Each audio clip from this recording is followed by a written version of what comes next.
நம்ம இன்றைக்கி பார்க்க போகிறது ஒரு ஆர்டிஸ்ட் கம் செராமிஸ்ட். அவர் பேர் வந்து கோயில் பிச்சை பிரபாகர். ஸோ இந்த முழு பேரையும் சேர்த்து சொல்லும் போது அது எல்லாருக்குமே தெரியும். வெறும் பிரபாகரை விட கோயில் பிச்சை பிரபாகர்னு சொன்னால் நிறைய பேருக்கு தெரியும்.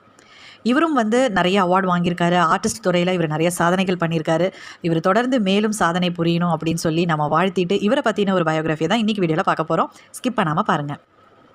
இவர் பிறந்த ஆண்டு வந்து 1983 ஏப்ரல் 4 தற்போது இவர் திருநெல்வேலி மாவட்டத்தில் இருக்காரு. அண்ட் இவருக்கு சென்னையில் ஒரு ஆஃபீஸ் இருக்குது, பெரம்பூரில் இருக்குது. இவர் நிறைய எக்ஸிபிஷன் ஷோஸ் கண்டக்ட் பண்ணியிருக்காரு.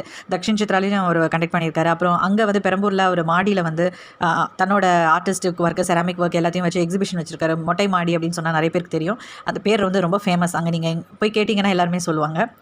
அதுக்கப்புறமா இவரோட எஜுகேஷன் குவாலிஃபிகேஷன், இவர் வந்து BFA ceramic in government college of fine arts Chennai 2006 முடிச்சிருக்காரு. அப்புறம் MFA government college of fine arts Chennai 2008 முடிச்சிருக்காரு. இவர் நிறைய குரூப் ஷோஸ் பண்ணியிருக்காரு, நிறைய அவார்ட்ஸ் வாங்கியிருக்காரு, நிறைய கேம்ப்பு, ஒர்க் ஷாப்ஸு, அப்புறம் இவர் ஜூரியாக இருந்திருக்காரு, நிறைய பப்ளிகேஷன்ஸ் பண்ணியிருக்காரு, நிறைய கலெக்ஷன்ஸ். இதெல்லாம் ஒரு பெரிய லிஸ்ட்டு போயிட்டே இருக்கும். நான் வந்து செலக்டிவாக தான் சொல்கிறேன். ஸோ குரூப் ஷோஸ் அப்படின்னு பார்த்தீங்கன்னா 2004 வந்து இவர் 3rd இயர் படிக்கும் போதே வந்து ஒரு குரூப் ஷோவில் வந்து கலந்துருக்காரு அவங்க காலேஜ்லேயே. அதுக்கப்புறமா 2010 வந்து பெயிண்டிங் எக்ஸிபிஷன், அதாவது தலைவன் தலைவி ஹோட்டல் அம்பாசிடர் பல்லவா, அங்கே வந்து சோலோவாக வந்து இவர் கண்டக்ட் பண்ணியிருக்காரு. அப்புறம் 2011 வந்து புதுப்பேட்டை பெயிண்டிங் எக்ஸிபிஷன், அதுவும் வந்து சோலோவாக, அது வந்து ஹோட்டல் அம்பாசிடர் பல்லவா சென்னையில். அப்புறம் 2012 வந்து இவர் ஒரு குரூப் ஷோ பண்ணியிருக்காரு, டிஃப்ரெண்ட் ஸ்ட்ரோக்ஸ். அப்புறம் 2012 அதே வருஷத்தில் வந்து பேஷனேட் எத்திக்ஸ் அப்படின்னு சொல்லிட்டு ஒரு குரூப் ஷோ பண்ணியிருக்காரு. அதே வந்து 2012 பண்ணியிருக்காரு. திரும்ப 2014 பார்த்தீங்கன்னா Tamil Nadu government state award exhibition வந்து government college of fine arts 2014 சென்னையில் வாங்கியிருக்காரு. 2014 55th national award exhibition Lalit Kala Akademi Delhi, அங்கேயும் வந்து இவர் குரூப் ஷோஸ் பண்ணியிருக்காரு. இந்த மாதிரி நிறைய சொல்லிகிட்டே போகலாம். நான் வந்து ஹைலைட்டடாக தான் சொல்லிட்டு வரேன் இப்போது. அதுக்கப்புறமா 2015 வந்து 56th national award exhibition Lalit Kala Akademi Delhi. அதுக்கப்புறமா 2015 emerging canvas and Indo Korean young artist exhibition Lalit Kamal. 2016 organics groups exhibition Lalit Kala Akademi. அப்புறம் குரூப் எக்ஸிபிஷன் சிட்னி ஆஸ்திரேலியா. அப்புறம் 2017 ஆர்ட் ஃபேர் டெல்லி. அப்புறம் குரூப் எக்ஸிபிஷன் நொய்டா. அப்புறமா வந்து Gandhi art festival exhibition Lalit Kala Akademi Delhi, Dimples gallery Greams road Chennai, Madras day exhibition, இது வந்து Ilango art foundation, இது வந்து சென்னையில் தான் நடந்திருக்கு. அப்புறம் 2019 வந்து 4th annual national art exhibition, 60th national award exhibition. இந்த மாதிரி சொல்லிட்டே போகலாம். இப்போ ரீசெண்டாக 2019 தக்ஷின் சித்ரா முத்துக்காடு ஈசிஆரில் இருக்குது, அங்கே வந்து அவர் 1 man ஷோ பண்ணியிருக்காரு. அதுக்கப்புறமாவும் நிறைய பண்ணிகிட்டு இருக்காரு. இப்போது இந்த தொற்றின் காரணமாக கொஞ்ச நாளாக வந்து நம்ம எல்லாருக்குமே தெரியும் நிறைய ஈவெண்ட்ஸ் வந்து நடக்காமே போயிருக்கு. ஸோ திரும்பவும் பேக் டு ஃபார்ம் வந்து நம்ம வெளியில் வந்திருக்கோம். ஸோ இப்போ வந்து இன்னும் நிறையா எக்ஸிபிஷன்ஸ் அவர் வந்து லிஸ்ட்டில் வச்சிருக்காரு, கண்டக்ட் பண்ணுவார் கண்டிப்பாக. ஸோ வாய்ப்பு கிடைச்சா கண்டிப்பாக போய் பாருங்கள், மிஸ் பண்ணாதீங்க. அதுக்கப்புறமா இவர் பண்ண ஒர்க் ஷாப்ஸ் அப்படின்னு பார்த்தீங்கன்னா அதுவும் நிறையா இருக்குது லிஸ்ட்டு. நான் வந்து ஹைலைட்டடாக சொல்கிறேன். டெரகோட்டா கேம்ப், அப்புறமா student ceramic camp, 2008 fresco painting camp, 2007 clay model workshop குழந்தைங்களுக்காகவே. அப்புறமா 2008 வந்து 13th national young artist camp சென்னையில். அப்புறம் 2011 லலித் கலா அகாடமி செராமிக் கேம்ப், இது வந்து திருவான்மையூரில். அப்புறம் 2014 வந்து art workshop WCC college சென்னையில். 2015 வந்து Stella Maris college terracotta workshop. அப்புறம் big size terracotta workshop Dakshin Chitra. அப்புறம் national ceramic camp Lalit Kala Akademi. Awards அப்படின்னு பார்த்தீங்கன்னா அதுவும் எக்கச்சக்கமாக இருக்குது லிஸ்ட்டு. நான் ஹைலைட்டடாக சொல்கிறேன், ஃபாஸ்ட்டாக சொல்லிடுறேன். ஏன்னா இது எந்த அவார்டை நான் செலக்ட் பண்ணி சொல்கிறதுன்னு தெரியல. ஏன்னா எல்லா அவார்டுமே நல்லா இருக்குது. கஷ்டப்பட்டு அவருக்கு திறமைக்கு கிடைச்ச அவார்டு நம்ம மிஸ் பண்ணக்கூடாது. அதனால் நான் ஃபாஸ்ட்டாக சொல்லிடுறேன் எல்லா அவார்டையும். பெஸ்ட் ஸ்டூடெண்ட் அவார்டு, இவர் வாங்கின விருதுகளோட பட்டியல் இப்போ நான் பார்க்கலாம். அதுவும் லிஸ்ட்டு நிறையாவே இருக்குது. நான் ஹைலைட்டடாக சொல்கிறேன். இவர் வந்து best student award Tamil Nadu Oviya Nunkalai Kuzhu Chennai 2006 வாங்கியிருக்காரு. அது வந்து 2008 தொடர்ந்து வாங்கியிருக்காரு. அப்புறம் 2008 13th national award for young artist category Nehru Yuva Kendra Sangam அவங்க கொடுத்துருக்காங்க. அப்புறம் south Indian artist award Elango art foundation 2014 வாங்கியிருக்காரு. அப்புறம் ஸ்டேட் அவார்டு வாங்கியிருக்காரு. நேஷனல் அவார்டு இது வந்து 2016 வாங்கியிருக்காரு யூபியில்.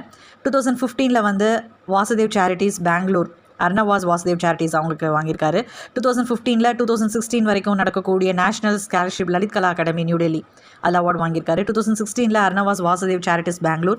அது மட்டும் இல்லாமல் இவர் வந்து ஜூரியாகவும் இருந்திருக்காரு. 2015 ஒரு டிராயிங் காம்படிஷன் ஆர்கிடெக்சர் அண்ணா யூனிவர்சிட்டி சென்னையில் நடந்தபோது அவர் ஜூரியாக பார்ட்டிசிபேட் பண்ணியிருக்காரு.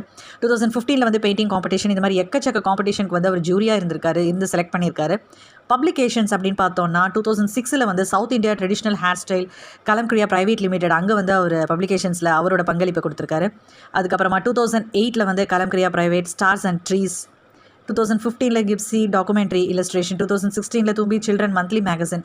இந்த மாதிரிலாம் ஒரு பப்ளிகேஷன்ஸ் வந்து போயிட்டு இருக்கு அந்த பட்டியல். அடுத்தது கலெக்ஷன்ஸ் பார்த்தீங்கன்னா லலித் கலா அகாடமி தக்ஷின் சித்ரா சென்னை மியூசியம், அதுக்கப்புறமா லலித் கலா அகாடமி நியூ டெல்லி, பாரத் பவன், மத்திய பிரதேஷ், அப்புறம் Kalakshetra Chennai, Akira Japan US, Saldanha Bangalore Chennai, Zenith Chennai, இந்த மாதிரி கலெக்ஷன்ஸ் பட்டியல் போயிட்டுருக்கு. சரி, இவ்வளோ திறமைகளை கொண்ட நம்ம கோயில் பிச்சை பிரபாகர் ஆர்டிஸ்ட் அவரோட பெயிண்டிங்ஸை பற்றி இப்போ நம்ம பேசலாம். பொதுவாக எல்லாருக்குமே வந்து திறமைகள் ஏதாவது ஒன்று ஹிடன் டேலண்ட் இருக்குன்னு சொல்லுவாங்கல்ல. அது ஒரு சிலருக்கு வாய்ப்பு கிடைக்கும் போது அவங்க அந்த ஸ்பாக்கை பிடிச்சிட்டு அவங்க டேலண்ட் எக்ஸ்ப்ளோர் பண்ணுறாங்க. அப்படி பார்க்கும்போது வரைகிறவங்க நிறைய பேர் இருக்காங்க, நடிக்கிறவங்க நிறைய பேர் இருக்காங்க. பட் இருந்தாலும் ஒவ்வொரு துறையிலையுமே எத்தனையோ பேர் இருந்தாலும் ஒரு சிலர் தான் வந்து வெளியில் அவங்க ஷைன் ஆவாங்க. அதுக்கு காரணம் அவங்களோட கன்சிஸ்டான ஹார்ட் ஒர்க்கும் அவங்கக்கிட்ட இருக்கக்கூடிய யூனிக்னஸ், தனித்திறமை.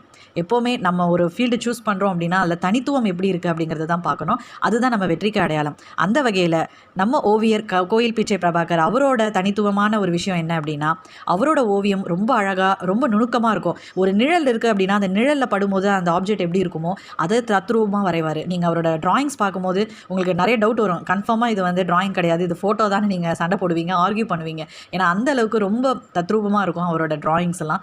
அது மட்டும் இல்லாமல் எல்லாமே வந்து மண் சார்ந்த விஷயமா இருக்கும். நம்ம மண் வாசனை வர மாதிரி நம்மளோட என்ன சொல்கிறது, நம்ம ட்ரெடிஷன், நம்ம culture, especially south Indian tradition அதை சார்ந்து இருக்கும் அவரோட டிராயிங்ஸ் எல்லாம். அந்த அங்கே இருக்கக்கூடிய சின்ன சின்ன கோயில்கள், அதாவது அரைக்குறையாக கட்டாமல் இருக்கும் இல்லையா கோயில்கள்லாம், பராமரிப்பு இல்லாமல் நிறைய கோயில்கள் இன்றைக்குமே வந்து தென் தமிழகத்தில் வந்து நம்மளோட கோயில்கள் வந்து கட்டியும் கட்டாமல் அரைக்குறையாக சில கோயில்கள் வந்து பராமரிப்பு இல்லாமல் அழிஞ்சும் போயிடுச்சு.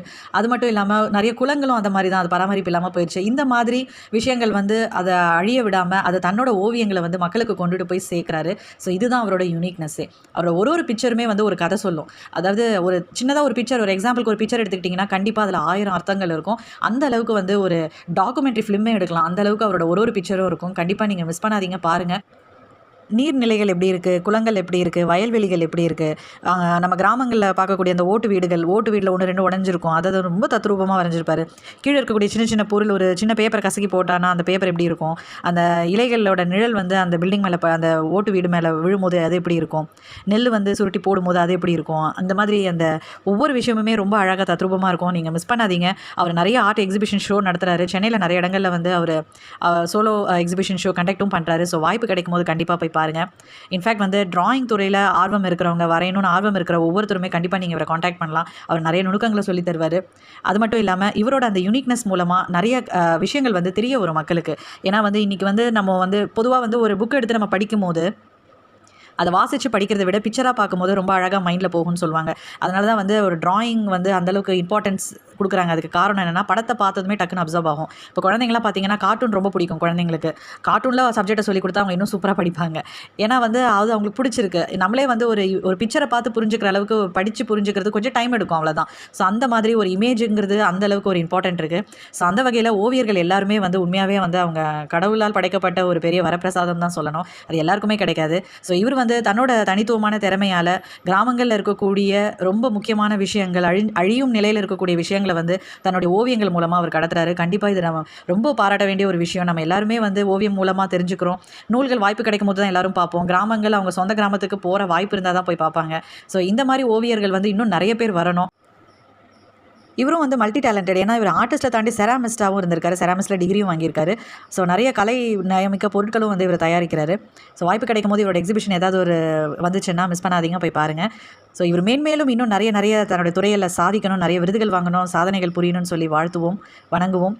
சரி நண்பர்களே, நம்ம அடுத்த வீடியோவில் வேறு இன்ட்ரெஸ்டிங்கான சாதனை சிற்பிகளோட பயோகிராஃபி எடுத்து பார்க்கலாம். தேங்க்யூ.